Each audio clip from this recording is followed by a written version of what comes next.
N outline story of pride and prejudice. यहाँ पे हम आज प्राइड एंड प्रेजुडिस नावल की समरी करने जा रहे हैं। The story of the novel deals with the family of mister and missus Bennet and their 5 daughters, Jane, Elizabeth, Mary, Catherine and Lydia. ये जो स्टोरी है मिस्टर एंड मिसेस बेनेट की life के साथ डील कर रही है, मतलब उनकी लाइफ के बारे में सारा कुछ बता रही है। और उनकी फैमिली में उनकी 5 daughters हैं जिनके नाम यहाँ दिए गए हैं: Jane, Elizabeth, Mary, Catherine and Lydia. They lived at Longbourn, a village in Hertfordshire. Hertfordshire में एक लॉन्गबॉर्न नाम के विलेज में वो रह रहे थे।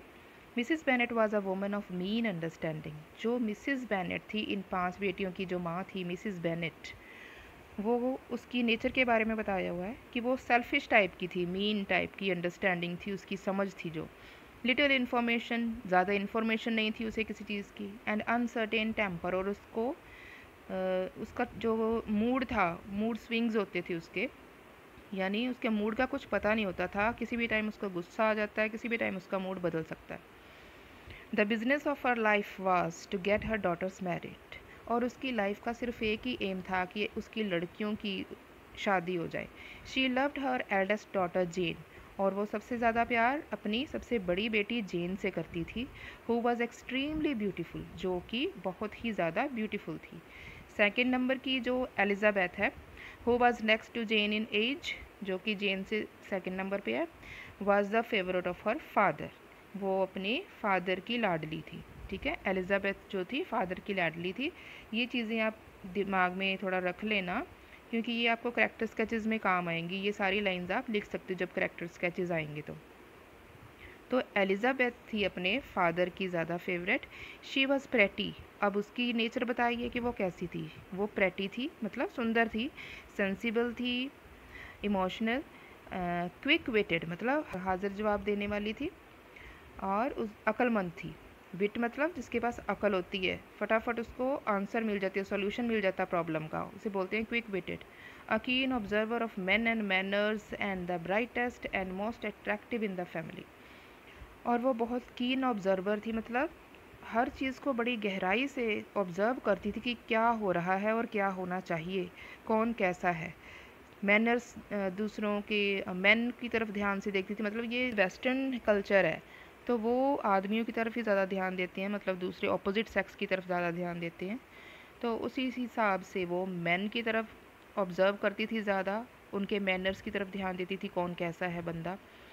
तो और लेकिन वो ब्राइटेस्ट थी, मतलब सबसे ज़्यादा sharp minded and most attractive in the family.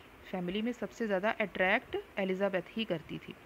The other 3 girls were neither intelligent nor well accomplished. और बाकी की जो 3 लड़कियां थी, इन दोनों के बाद जो तीनों थी, वो ना ही ज़्यादा इंटेलिजेंट थी और ना ही उन्हें अच्छी तरह से रहना सहना आता था, मतलब परफेक्ट नहीं थी किसी भी चीज़ में, वेल अकम्पलिश्ड।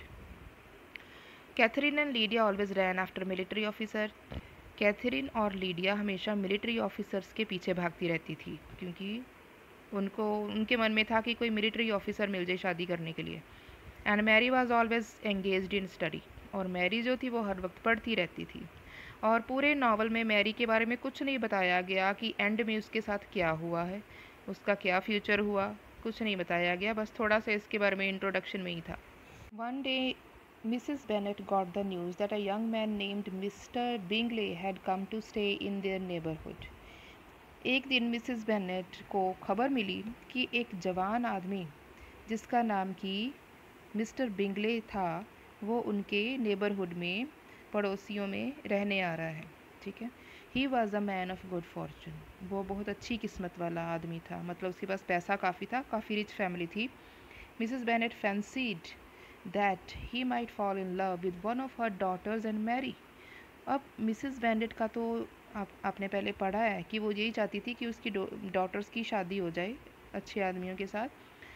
तो उसको ऐसे हुआ कि ये जो नया बंदा आया रिच फैमिली का, मिस्टर बिंगले, इसको मेरी किसी एक बेटी के साथ प्यार हो जाना चाहिए और उनके साथ उसके साथ वो शादी कर ले।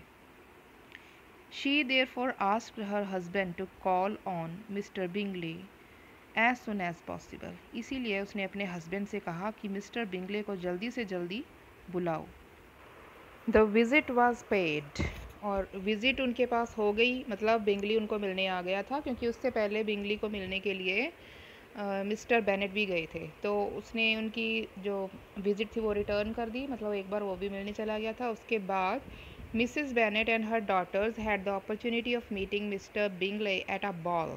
बॉल होती है पार्टी, ठीक है, वेस्टर्न कंट्रीज़ में बॉल पार्टी होती है, बहुत ह्यूज पार्टी होती है।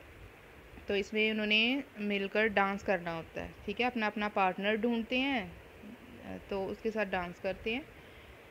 तो उनको मिसिस बेनेट की लड़कियों को मौका मिला बॉल में जाने का, वहाँ पर वो मिस्टर बिंगले से मिली। He was accompanied by his friend mister Darcy. अब ये जो मिस्टर डार्सी है ना, ये नावल का मेन हीरो है। तो वो था उसका फ्रेंड, मिस्टर बिंगले का फ्रेंड था मिस्टर डार्सी। तो और कौन कौन था उस पार्टी में? मिस्टर बिंगले का brother in law, his brother in law Mr Hurst, जिसका नाम कि मिस्टर हर्स्ट था, and two of his sister, और बिंगले के दो बहनें भी थी। एक तो मिसिज हर्ट्स होगी, क्योंकि उसके जीजा जी का ब्रदर इन लॉ का नाम था मिस्टर हर्स्ट, तो उसकी बहन को मिसिज हर्स्ट कह के ही यहाँ पे कहा गया है। एंड मिस बिंगले, ठीक है, दूसरी मिस थी, मतलब उसकी शादी नहीं हुई थी। Mr. Bingley was a good-looking man, having easy and frank ways and manners. Mister Bingley की अब बिहेवियर बताया हुआ है कि देखने में वो कैसा था, गुड लुकिंग था, और उसकी जो वेज एंड मैनर्स थी, तौर तरीके थे, वो बड़े फ्रैंक टाइप के थे। But his friend mister Darcy, लेकिन जो उसका दोस्त था मिस्टर डार्सी, नावल का हीरो, दो मोर हैंडसम एंड टॉल, चाहे वो बिंगले से ज़्यादा हैंडसम और लंबा था, was soon discovered to be proud, बड़ी ही जल्दी उसके बारे में ये पता चला, ये डिस्कवर हुआ कि वो बड़ा घमंडी है। He talked to nobody in the room, वो उसने उस रूम में किसी से भी बात नहीं की, अकड़ में था अपनी। Mister Bingley was charmed by the beauty of Jane and fell in love with her, Bingley Jane की तरफ अट्रैक्ट हो गया और उसके साथ प्यार में पड़ गया। Mr Darcy declined to dance for want of a suitable partner, Mr Darcy ने डांस करने से मना कर दिया, क्योंकि वो कह रहा था मुझे सूटेबल पार्टनर नहीं मिल रही है। तो सूटेबल पार्टनर की इच्छा में उसने डांस करने से ही मना कर दिया, कहता मुझे मिल ही नहीं जो मेरे मन को पसंद हो। When asked to dance with Elizabeth, जब उसे कहा गया कि एलिजाबेथ के साथ डांस कर लो, he said that she was tolerable, उसने कहा कि हाँ ठीक है, टॉलरेबल है, थोड़ी ठीक ठाक सी है, but not beautiful enough to attract him, लेकिन वो इतनी ज़्यादा सुंदर नहीं है कि उसे अट्रैक्ट कर पाए और वो डांस कर ले उसके साथ। एलिजाबेथ फेल्ट ऑफेंडेड, इस बात से एलिजाबेथ को बहुत बुरा लग गया। Within a short distance of Longbourn there lived a family of the Lucases.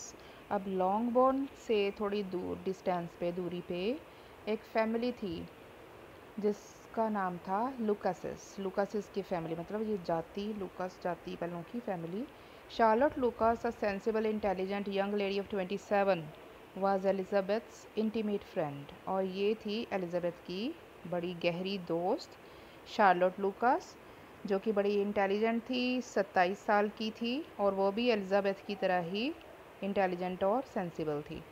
When the two friends met, जब ये दोनों आपस में मिलती हैं, they talked of the ball, फिर वो पार्टी की बात करती हैं, and about the nature of Mr Bingley and Mr Darcy, फिर उनकी जो लड़के, जिन लड़कों से वो मिली थी एलिजाबेथ, उन दोनों की नेचर की बात करती हैं कि कौन लड़का कैसा है। बिंगले वॉज प्रेज्ड, बिंगले की तारीफ़ की गई, for his sweet and pleasant manners, उसकी अच्छी मैनर्स की वजह से। But mister Darcy was criticise, लेकिन मिस्टर डार्सी की बुराई की गई, for his pride and standoffishness, उसकी प्राइड यानी उसकी घमंड और उसकी अकड़ के लिए, कि वो किसी से बात ही नहीं कर रहा था ज़्यादा, ठीक है। स्टैंड ऑफिशनेस मतलब अकड़ के, अपनी अकड़ में वो दूर रहा सबसे, ना ही उसने डांस किया, ना ही ज़्यादा किसी से बात की, तो उसके लिए उसकी बुराई की उन्होंने। The ladies of Longbourn soon waited on those of Netherfield, Netherfield वो जगह जहाँ पे बॉल पार्टी ऑर्गेनाइज की गई थी, ठीक है, जहाँ पे पार्टी हो रही थी।